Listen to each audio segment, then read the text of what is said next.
May papakita naman ako sa inyo. Ito, ano ito? Zucchini. Tawag dito sa Qatar, ito ay kusa. Akala nyo cake? No, hindi. Gagawa naman tayo ng zucchini bechamel. Guys, yung zucchini ko, tinanggalan ko yung dulot-dulo. Tapos, i-slicein po natin siya. Yan, kailangan marami kasi yan yung pinaka-pasta niya. Yung zucchini. Yan, yung isang zucchini, pagtatatloin lang natin yan, guys. Ayan, 3 hiwa. Tapos, hiwain po natin ulit sa gitna. Yan, guys, i-slicein nyo po ng gitna. Ganyan lang. Yan. Yan. Ganyan lang po ang pag-slice nyo. Isang buo, pagtatlohin nyo, tapos hatiin sa gitna. Ayan, guys, na-slice ko na siya lahat, kaya iluluto na po natin. Yan, ganyan lang po siya. Marami yan, guys, kasi pang maraming tao eh. Pero pagka isang pamilya lang, kayo nang mag-adjust. Yan. Start tayo magluto. Kailangan ko laham from o giniling. Beef flavor po yan. Pwede rin pong fresh kung gusto nyo ng fresh, pero yan lang yung nabili ko, kaya yun ang ilalagay ko.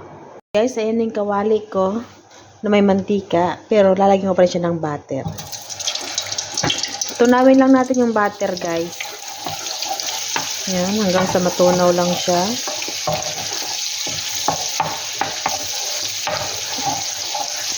Yan, guys, tunaw na. Kaya ilalagay na po natin yung kusa o zucchini. Yan, guys.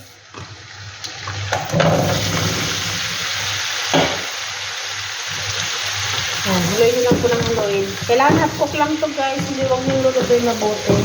Kasi lulutuin pa ulit natin sa mesa oven. Yan, half cook lang.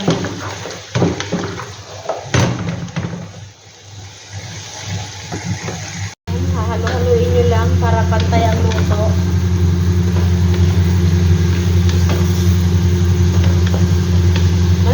Makikita nyo naman, guys, pagka yung half cook na, mag-iba na yung kulay niya.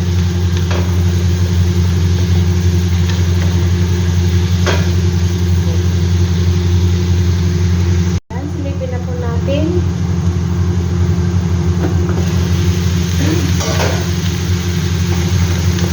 Haluin nyo lang ng haluin, guys, para magpantay yung luto.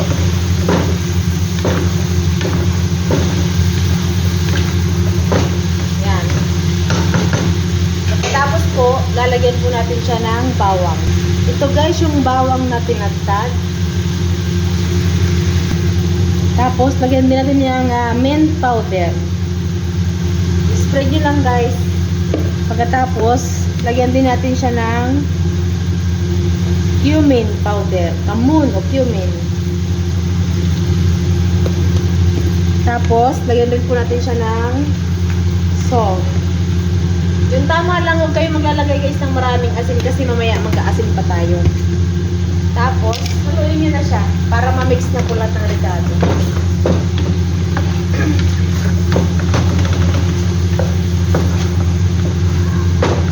Ganyan lang po. Yan, half cook na siya, kaya pwede na siyang hanguin. Kasi isasalang naman natin yung karne, yung giniling. Yan, guys. Yan, half cook na po siya. Kaya ililipat na po natin dito sa caldera. Kasi iluluto na po natin yung giniling. Lipat na natin siya dito sa isang kaldero.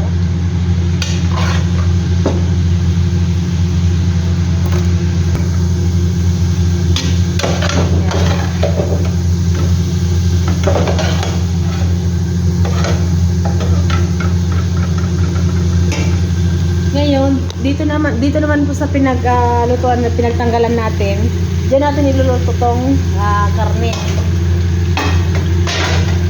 Itong giniling. Yan. Yan po.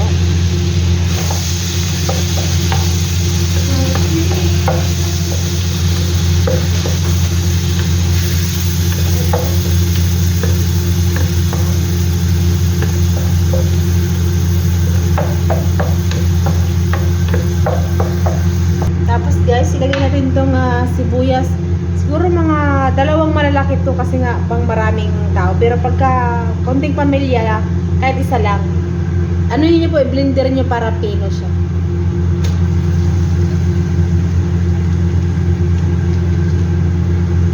Yan. Sasaluin nyo na ng huluin guys hanggang sa maluto. Para mag-absorb yung sibuyas na nilagay natin. Yan guys, haluin nyo lang siya ng haluin hanggang sa maluto yung giniling at saka yung sibuyas.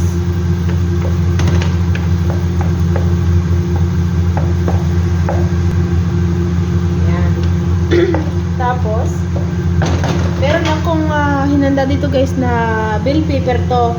Pwedeng green, pwedeng pula, pwedeng yellow. Kahit anong kulay pwede. Pero mas maganda kung green tsaka pula. Kasi parang maganda ang kulay ng ano natin, ng niluluto natin. Ito po, ihalo ko lang po siya sa giniling.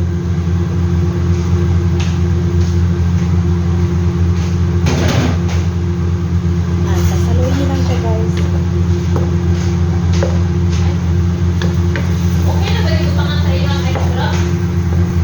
Yan, haluin nyo lang ng haluin.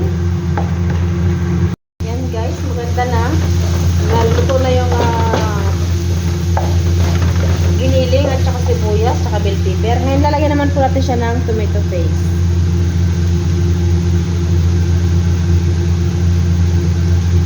Lagay ko lahat guys kasi dalawang tomato paste po. Tapos, lagyan nyo rin po ng cumin. Tapos, lagyan nyo rin po ng paminta. Paminta ng asin. Kayo nang bahala mag-adjust ng asin guys kasi maigi na yung matabang kaysa maalat. Kasi pagka maalat, hindi na, mahirapan kayo maghabol ng ingredients nyo. Kaya kailangan alari lang kayo sa asin. Ayan. Ayan na guys. Haluin lang ng haluin. Tapos, pag nahalo na, saka natin ilagay yung kusa. Lagyan nyo guys ng Ajinomoto o Maggi para masarap. Yun. Haluin nyo na po. Yan, okay na siya guys. Kaya ilalagyan na po natin itong yung ginisa natin kaninang zucchini o kusa.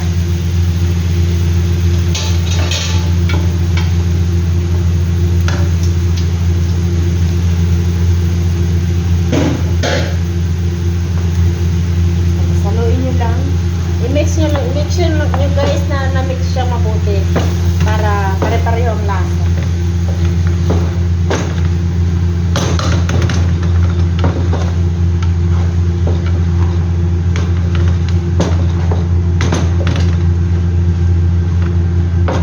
Okay na siya.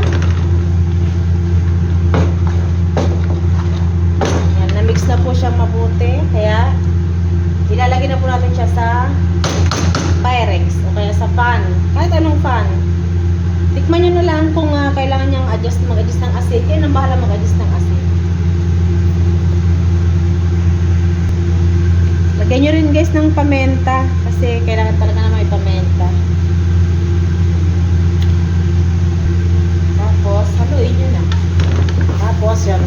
Text na po yun na ano niya guys, ricado. Lalagay na po natin sa pan o sa Pyrex. Kahit anong paglutuan nyo pwede nyo ilagay.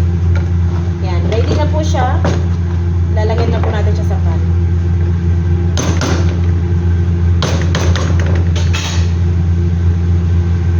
Yan guys, luto na siya. Yan. Half cook lang po siya. Kita nyo. Yan. Ngayon, ilalagay na po natin siya dito sa hinanda kong lagayan niya.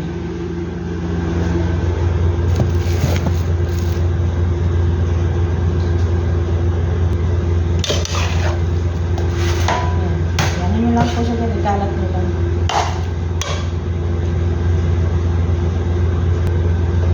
Kaya boss na lang natin para ang dami.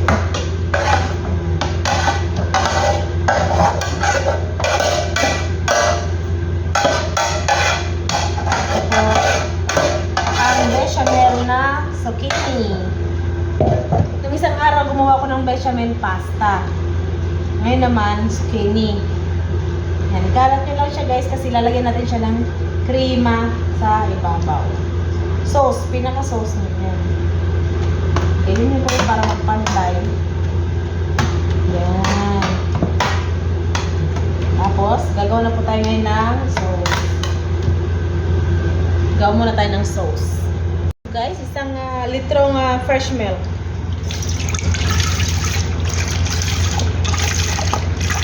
Pero kung marami yung lalagyan nyo, kahit magdagdag na lang kayo. Pagkalagay nyo ng 1 liter ng fresh milk or dagdag nyo yung fresh milk, okay lang. Maglalagay po tayo ng paminta, guys.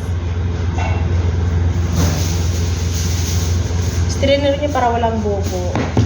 Pagkatapos nyan, ito namang corn flour. Yan, corn flour. Ako naglalagay ako ng mga 2 o 3 kutsara. Hanggang sa lumapot lang kasi siya. Tapos, lagyan nyo ng konting asin.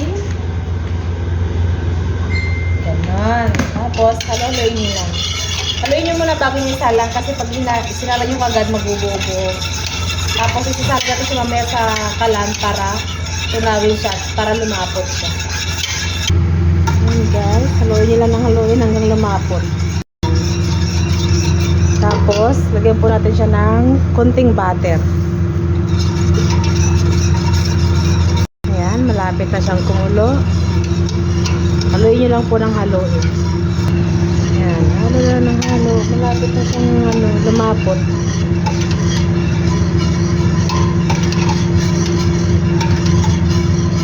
Ayan guys, lumalapot na siya.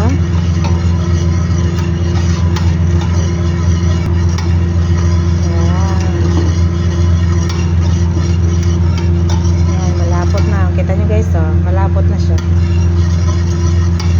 Kaya, pwede na po natin siyang ilagay mamaya sa ibabaw ng bechamel. Zucchini bechamel. Yan. Yan po, pwede na. Yan. Kita nyo guys? Yan. Umukulo na siya.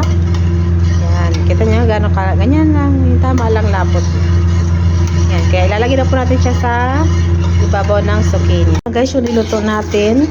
Yan. Malapot na. Ganyan. Malapot. Ganyan lang po siya kalapot. Pag masyadong malapot, mag-add lang po kayo ng fresh milk. Tapos ito naman po yung kusa natin na niloto kanina. Yan. Ilalagay na po natin siya sa ibabaw. Yan. Ganyan lang guys. Yan. Sikapin nyo malagyan lahat guys. Ayan guys. Nalagyan na siya lahat. Pantayin nyo lang po. Yan. Ngayon, lalagyan naman po natin siya ng mozzarella sa ibabaw. Ayan guys, ito yung mozzarella.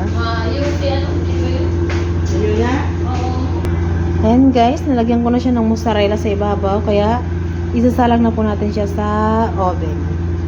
Ayan, yung aking zucchini bechamel. Ayan, kakahango ko lang po guys ng aking bechamel. Ang bechamel na zucchini. O kusa sa Arabic. Yan. Kita niyo po, napakaganda ng pagkakaluto niyan guys. Yan. Yan. Tignan niyo naman. Tignan niyo pa lang, nakakatakam na. Lalo pag kinain niyo yan guys kasi ang sarap ng pagkakakumbay niya. Yung giniling, parang ginisa lang na yung ginisa mo ng zucchini. Tapos nilagyan mo ng sauce sa ibabaw. Yan. Kaya ngayon ko lang napagalaman guys na pwede rin palang gawing bechamel ang gulay.